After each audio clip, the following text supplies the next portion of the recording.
Guys, hello, welcome to our channel. Ngayong day off ko for 13 days. Too bad nga kasi 1 week off, 13 days, 2 weeks, pero yung weekend ko is kumbaga isang weekend lang. Kasi nga, may nauna na sa akin nag-file ng, tawag dito, vacation.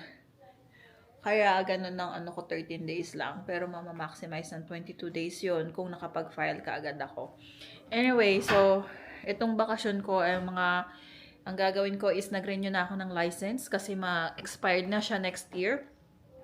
So, nag-renew na ako ng license para sa state namin.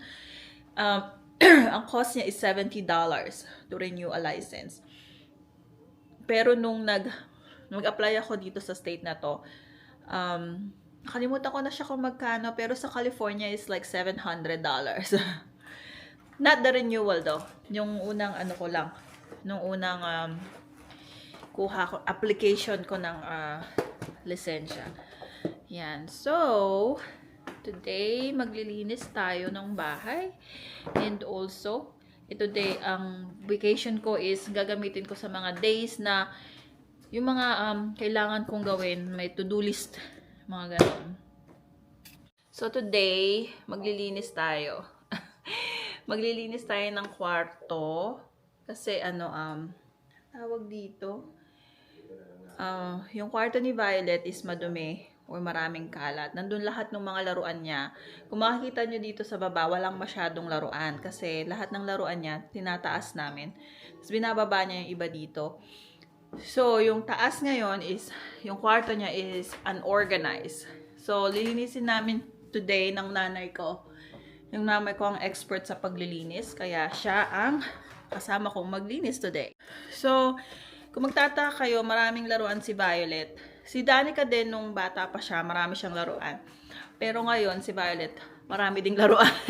Kasi ini-spoiled ng daddy niya. Ini-spoiled ng daddy niya tong si Violet. Kaya ang dami ng laro. Tuwing lumalabas kami, kung mapapansin nyo, lagi yung bibilhan ng daddy niya ng laruan, kahit yung maliit lang. So, naipon ng naipon. Kaya dumami. Pero kasi, ang depensa naman kasi ng daddy niya, nung bata daw siya is, wala daw siyang mga laruan. Kaya parang nakikita niya yung sarili. Kumbaga yung inner child niya hindi nag-heal. So, pinapasa niya ngayon sa mga anak niya. Kaya bili siya ngayon ng bili ng mga laruan. Kami naman ngayon ang nahihirapan kung saan ilalagay. Although marami naman kaming spaces, pero sobra naman. Yung iba nga nilagay na namin sa white na, tawag dito, white na box. Yung plastic box. Tapos nilagay na lang namin sa garage. Parang dalawa ata o tatlong gano'n ang na namin. Ang lalaki. Nilagay na namin doon. Pero itong si Violet, grabe. Maglilinis na kami. Magtatapon din kami ng mga sapatos. Ang dami yung mga hindi ginagamit. Maraming linisin. Tapos yung carpet papalinis pa namin. Dito sa taas. Kaya ayaw din namin ng carpet kasi medyo madumi. Saan yung kwarto ni Bibi? Ang dilim, no? Dito ako natutulog kasi masarap matulog dito pag may work ka. Ano pang gabi ka? Talagang madilim na madilim siya.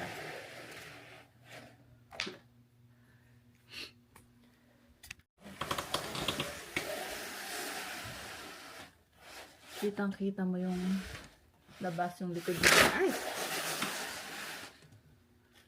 Yan.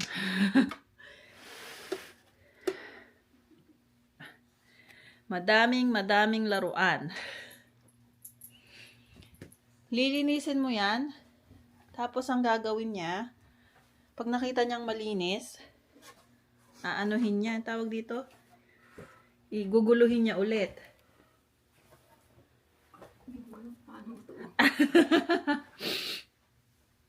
Yan.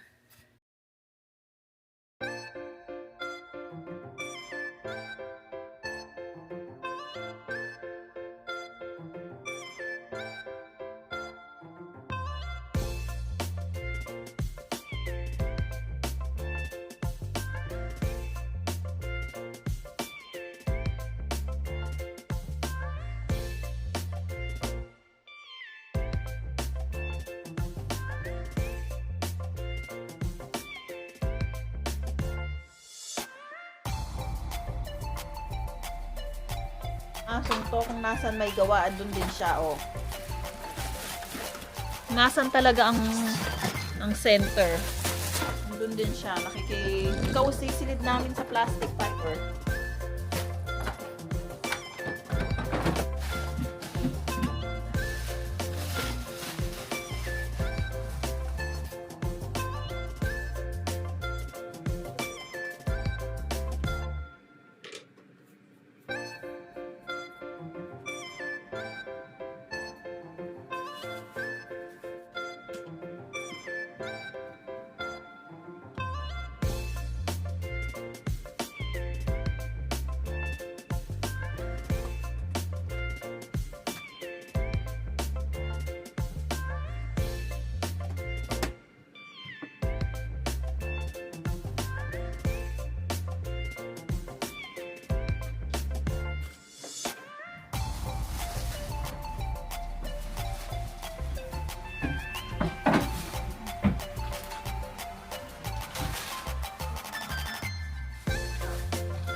Pero tanggalin muna natin yung ano sa ilalim, di ba?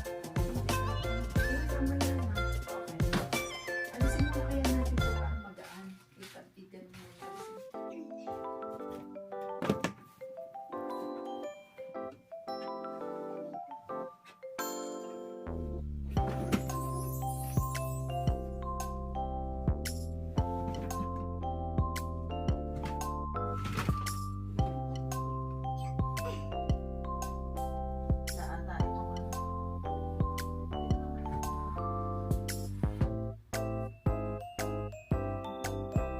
Maraming pala.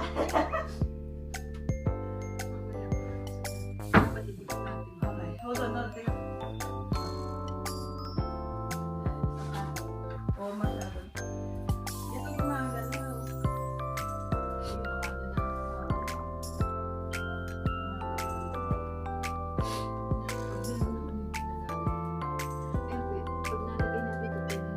Ang dumi, ang kalat-kalat. Kwarto ng batang maliit. Ang dami kasing laruan. Lak na hagdan. Mga konsensya ba yun? Oo nga, nasa na yun? Sabi ko nga kay Phil, meron pa akong mga maliliit na Christmas tree. So dami-dami kasi ng hindi na malaman kung nasa na yung mga... Yan na naman yung aso niyan. Tingnan mo, ayan o, ando dun siya sa may pinto.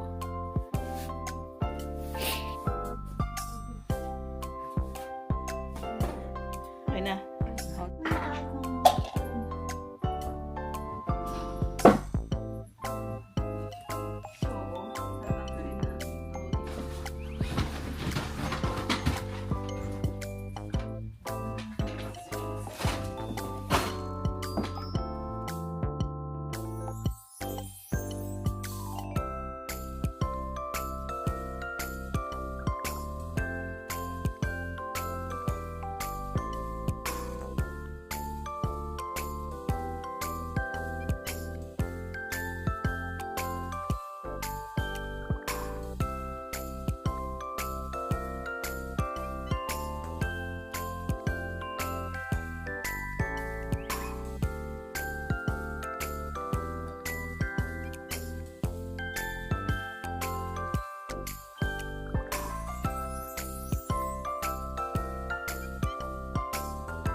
Yun daw iuusog dito, yung salamin iusog sa may gilid.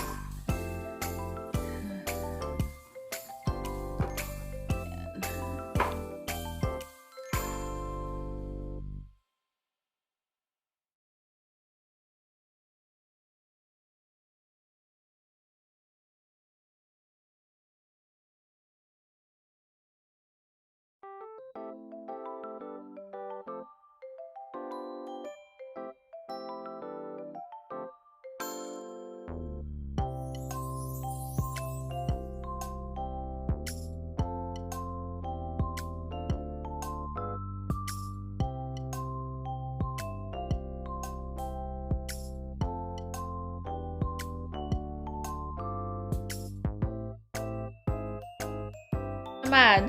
Ang dumi-dumi. Hindi pa tapos. Ito ang 2 box na may laruan. Tapos, ito pa. Ang dami. Ayusin. Ito, hindi namin saan palalagay. Mayroon pa siyang mga laruan dito na may mga tag pa. Hindi ko nga alam na mayroon siya, oh. May mga tag pa yung iba. Ano mo naman to, ang cute. Tapos ito. Oh, daming laruan. Ito maganda. Oo nga, maganda nga yan. Makapal, no? Pwede niya nga, parang totoo nga kainan. Diba? Oo. Mahuhulog yan.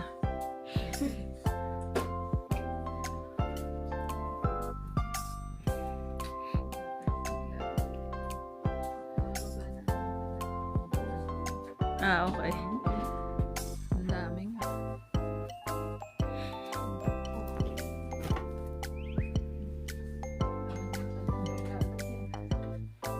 Dito.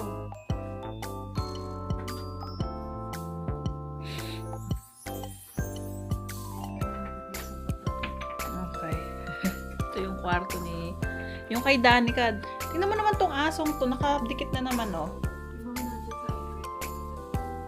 Alin? Kwarto ni Danica. Ito nakaayos na to eh. Inayos na nila nung nakaraan. Mas madaling ayusin kasi mas mas konti gamit niya. Wala na. Siyempre, dalaga na. Wala nang laruan. Siya nagtutupi ng damit. Pag sinabi kong tupiin niya yung damit niya, tinutupi niya. Meron siya mga stuffed toys eh, pero nasa baba. Ayun o. Yung iba nasa baba, tapos yung iba ayaw naman niya. Kaya binibigay niya kay Bibi.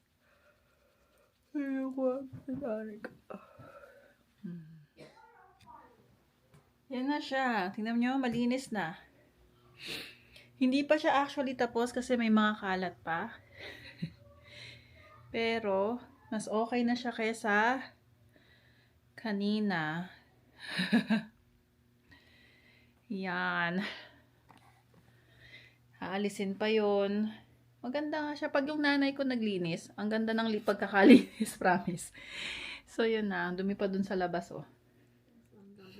Yun na ang vlog for today. Naglinis. Oo, yun ang iniisip ko kung sasabihin ko. Thank you for watching.